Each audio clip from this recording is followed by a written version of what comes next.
is good, and we have no intentions of leaving. However, to answer your question in a direct way, it's difficult to leave South Africa. Since our currency has gone past 13, 14 to the US dollar, it's made it extremely difficult for any white South African who might be a millionaire in South Africa to come to the USA, for example, and be able to set up even a low to middle class working life. It's just far, far, far too expensive. And of course, we can't get refugee status in spite of the astonishing statistics of the number of white people that have been killed.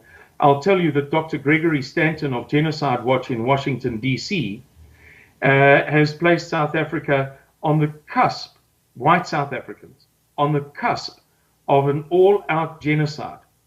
He visited South Africa in 2012, and when he departed, he said, the most distressing thing for me is not the likelihood of the genocide. The most distressing thing for me is that it appears that it is orchestrated. He was implying that the government is behind what he perceives to be a deliberate arrangement or setting up or preparation for an orchestration of an all-out genocide. So in spite of those phenomenal facts, we can't get refugee status. And unless we're very wealthy, it's more or less impossible to leave South Africa.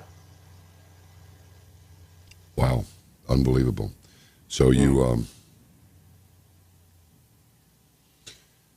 so you're going to make your stand there? We're going to make our stand here. We don't believe that many of, well, not here. I'm in Oakland. I beg your pardon, in Oklahoma City, Oklahoma, at the moment, in a Motel 6 in Oklahoma City.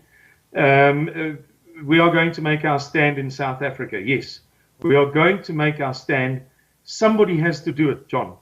Somebody has to do what's good. Somebody has to do what's right. At present in South Africa, we're going down the tubes.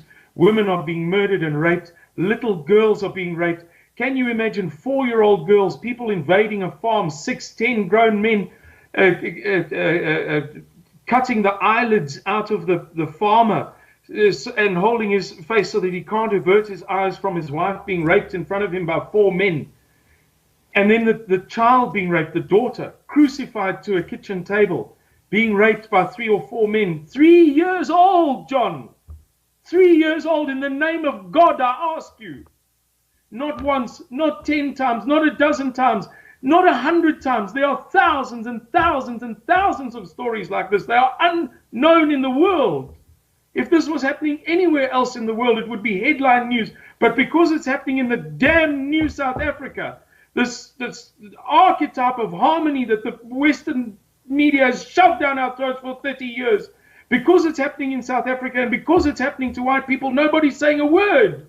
Can you imagine a 3-year-old girl being raped by 4 men and then set on fire while she's still alive? No, I can't. It's beyond anything, John. Yeah, it's beyond any damn thing I've ever heard. It really is.